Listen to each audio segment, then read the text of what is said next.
بسم اللہ الرحمن الرحیم۔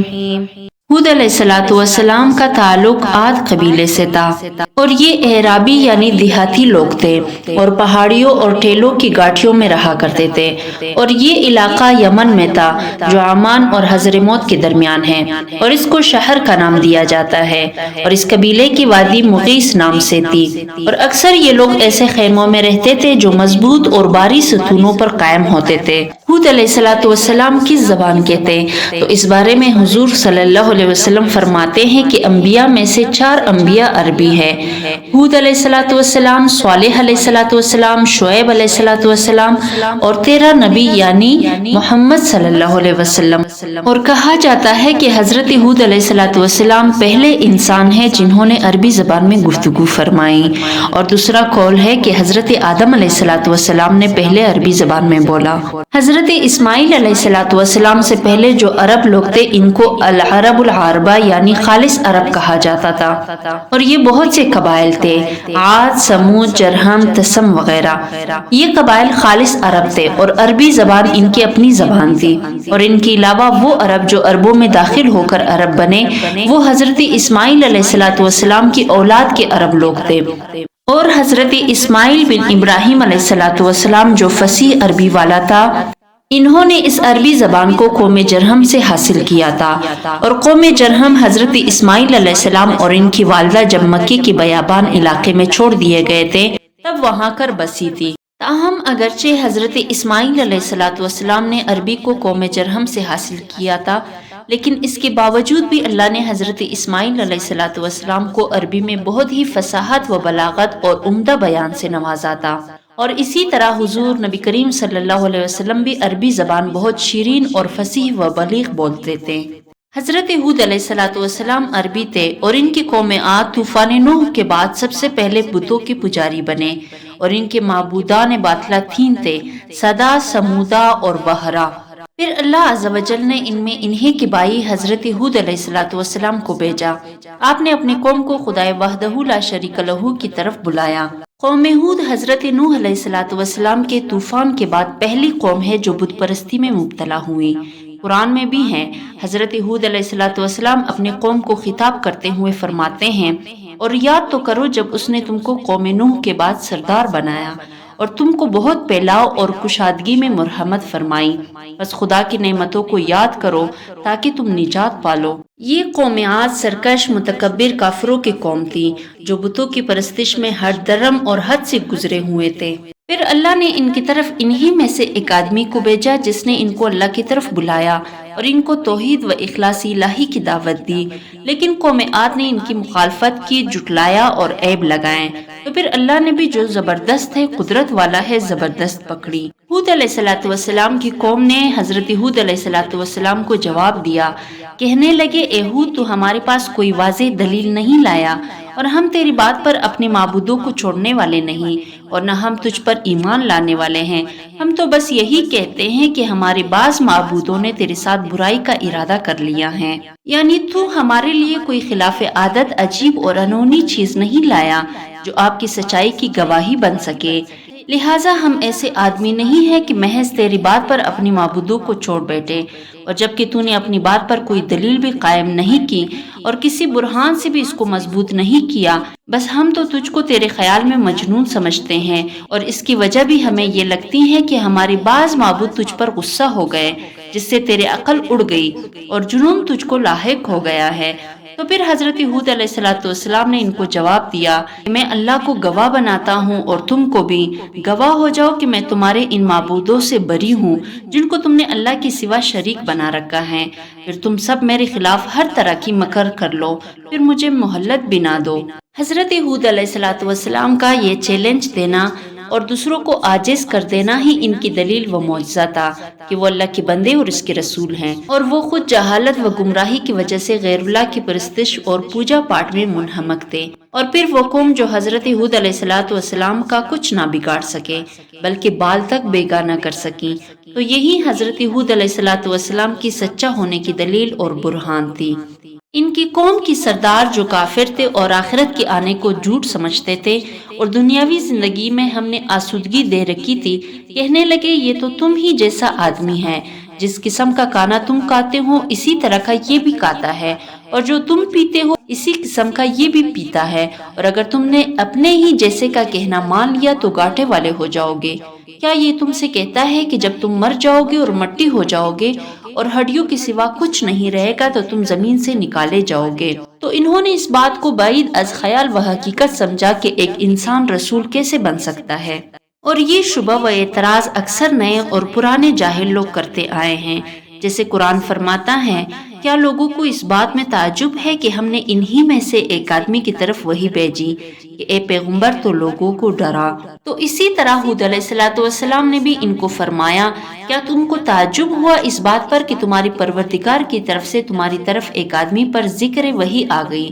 جو تم میں سے ہیں تاکہ وہ تم کو ڈرائے؟ یعنی یہ کوئی تعجب انگیز بات نہیں، بلکہ اللہ خوب جانتا ہے کہ کس کو اپنی رسالت سونپے۔ ہود علیہ السلام کی قوم وہ قیامت کو جھوٹا سمجھتے اور بعید از حقیقت جانتے تھے، اور جسموں کی ہڈی مٹی ہو جانے کے بعد ان کے اٹھنے کا انکار کرتے تھے اور کہتے تھے یہ بہت بعید بات ہے، بہت بعید بات ہے، یعنی اس وعدے کا پورا ہونا مشکل ہے، دور ہے، بلکہ زندگی تو بس یہی دنیاوی زندگی ہے، ہم مرتے ہیں، جیتے ہیں، پھر اٹھائے نہیں جائیں گے، یعنی ایک قوم ختم ہو جاتی ہے، دوسری آ جاتی ہے۔ اور یہی خیال و اعتقاد کمیونسٹ اور دہریہ لوگوں کا ہے، اور زندیقوں میں سے بعض جہلا بھی یہی خیال کرتے ہیں کہ ماؤں کے رحم انسانوں کو اگل لیتے ہیں اور زمین کے رحم ان کو نگل لیتے ہیں،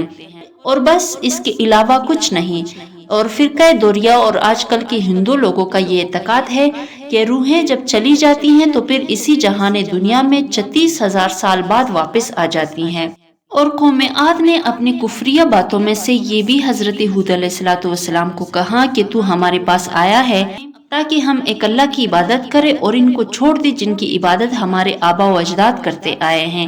بس تو لے آ ہمارے پاس وہ عذاب جس سے تو ہم کو ڈراتا ہے اگر تو سچوں میں سے ہیں۔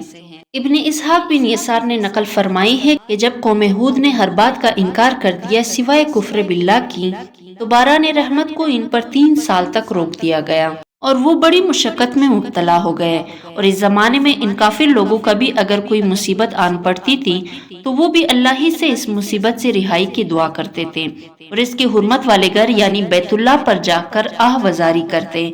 اور یہ رسم و رواج ان کے ہاں مشہور تھا۔ اور اس وقت حرم کعبہ کی جگہوں میں قوم عمالق مقیم تھے، اور یہ قوم عمالق سام بن نوح کی اولاد تھی، اور اس وقت ان کا سردار معاویہ بن بکر تھا،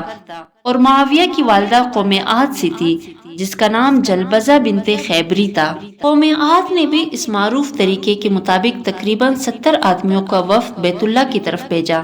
تاکہ یہ وفد وہاں پہنچ کر اپنی قوم کے لیے بارش کی طلب کرے۔ تو یہ وفد معاویہ بن بکر کے پاس مکہ کی عام آبادی میں پہنچا اور اس کے ہاں ٹھہر گیا اور 1 مہینہ تک قیام پذیر رہا۔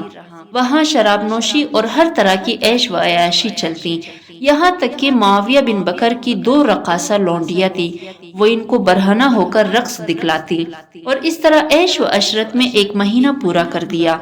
اور جب ان کا قیام معاویہ کے پاس طویل ہو گیا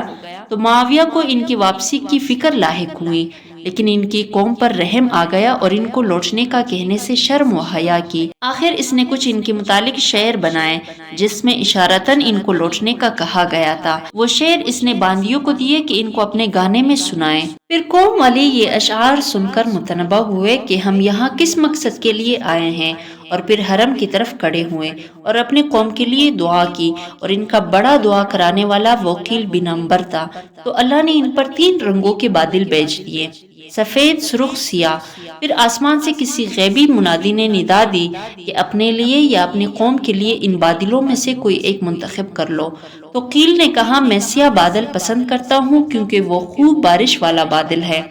پھر کسی منادی نے ندا دی تو نے ہلاکت و تباہی کو پسند کر لیا ہے، اور تو نے قوم عاد میں سے کسی فرد کو باقی نہیں چھوڑا، نہ کوئی والد چھوڑا نہ والدہ، مگر تو نے اس کو تباہ و ضائع کر دیا ہے، سوائے بنی لونیہ حرمت، یعنی صرف آدھے قوم میں سے اس مذکورہ قبیلے کے لوگ بچ گئے ہیں کیونکہ یہ مکہ میں مقیم تھے۔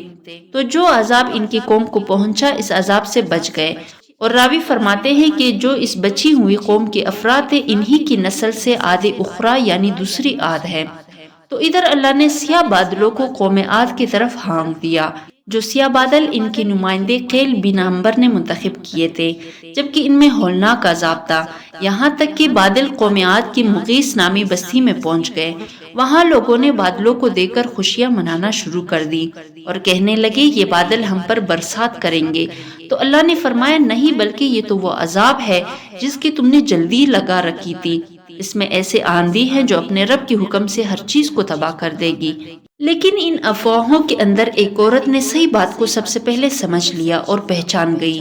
کہ یہ تو عذاب اٹھائے ہوئے بادل ہے۔ اس عورت کا نام مہد تھا، تو جب اس نے یہ دیکھ لیا تو چیخ و پکار کی، پھر بے ہوش ہو کر گر پڑی۔ جب آفاقہ ہوا تو لوگوں نے اس سے پوچھا اے مہد تو نے کیا دیکھ لیا؟ کہا میں نے اس بادل میں آندھی دیکھی ہے جو آگ کی طرح ہے، اور اس کے آگے آگے کچھ لوگ ہیں جو اس کو ہنکار رہے ہیں۔ پھر اللہ نے ان پر یہ آندھی 7 راتیں اور 8 دنوں تک جاری رکھی، اور یہ بھی مسلسل رہی۔ اس نے قوم عاد کی یہاں کسی فرد کو جیتا نہ چھوڑا۔ لیکن حضرت ہود علیہ السلام اپنے مومنین ساتھیوں کو لے کر ایک حزیرہ نامی بستی میں داخل ہو گئے، اور ان کو کچھ ذرہ بر عذاب نہ پہنچا۔ ابن عباس اور ابن مسعود رضی اللہ تعالیٰ عنہ کا قول ہے کہ وہ ہوا سخت ٹھنڈی تھی اور ہلاکت خیز تھی، سخت طوفانی ہوا تھی، اور فرمان الہی ہے ان پر ہواؤں کو 7 راتوں اور 8 دنوں تک مسلسل چلایا، یعنی پے در پہ بغیر رکے اتنے دنوں تک آندیاں تباہی مچاتی رہیں، اور ان دنوں میں پہلا دن ایک قول کے مطابق جمعے کا دن تھا۔